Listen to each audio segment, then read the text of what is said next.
This is Dr. Whit-Daring here.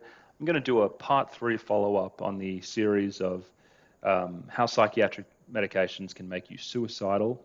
And this video is going to talk about what to do after one of these, after you've had an adverse reaction like this. Maybe you've had suicidal thoughts, or maybe even a suicide attempt, and you're trying to make sense of the whole thing. So typically when I've seen people that have been in these states of mind and they're recovering from it, they are profoundly shaken up. A lot of the times it can be people who have never had a suicide attempt, or they've never even had suicidal thoughts.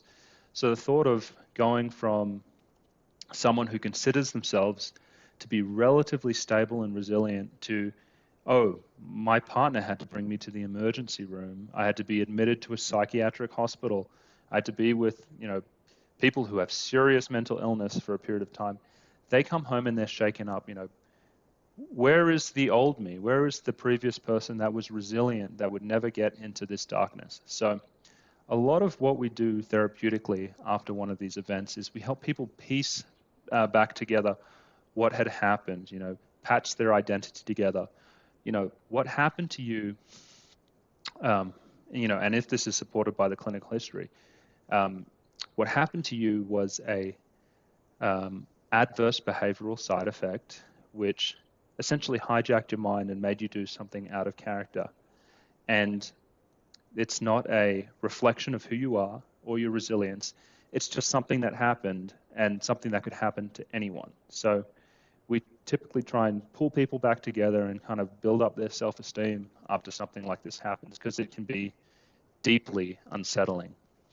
The next thing that you need to think about is avoiding medications from a similar class. If this happened with an antidepressant like an SSRI, you may want to avoid all SSRIs and SNRIs moving forward. You may, if you even choose to be on medications again, you would probably not take that group again, or if you did, you would do it in a highly supervised setting, going very slowly, because you have already proven yourself to be susceptible to the unwanted effects of the medication. So